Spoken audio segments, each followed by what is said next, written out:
autre virus qui inquiète, même s'il n'est pas mortel pour l'homme, c'est celui de la grippe aviaire. Déjà, 600 000 canards ont été euthanasiés dans le sud-ouest de la France. Et ce n'est qu'un début, Pierre. Des centaines de milliers d'autres vont devoir être abattus, a indiqué hier le ministre de l'Agriculture, Julien Denormandie.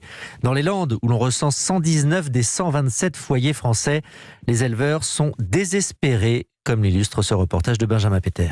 C'est la troisième fois qu'on vit une crise aviaire. Éric Dumas est amer. Tous les canards de son exploitation de Chalosse doivent être abattus. Pour lui, qui est vice-président du CIFOG, qui regroupe une grande partie de la filière, c'est une nouvelle tragédie. C'est surtout que nous sommes maintenant une centaine de familles sans revenus, des entreprises qui vont être à l'arrêt, avec des salariés au chômage. C'est comme une économie locale qui va être à l'arrêt. Ce sera le débat de demain et comment repartir tous ensemble et qu'il y ait des règles de biosécurité communes dans toute la filière, pour l'ensemble des producteurs. Les mêmes règles pour tous, c'est ce qui inquiète Émilie Deligny, éleveuse bio. Comme toutes les exploitations de moins de 3200 canards, elle bénéficie d'une dérogation pour élever ses volailles en plein air et elle redoute qu'on revienne dessus. Pour nous, c'est pas entendable que le plein air soit stigmatisé comme ça alors qu'il n'est pas plus vecteur de la maladie. La biosécurité ne fait pas tout, le risque zéro n'existe pas. Nous, on travaille avec le vivant, donc même en claustration, le vivant est toujours là et on ne travaille pas en zone complètement aseptisée, quoi. En tout cas, le ministre a insisté sur la nécessité de mettre en place, à l'issue de cette crise, de nouvelles mesures de biosécurité plus progressives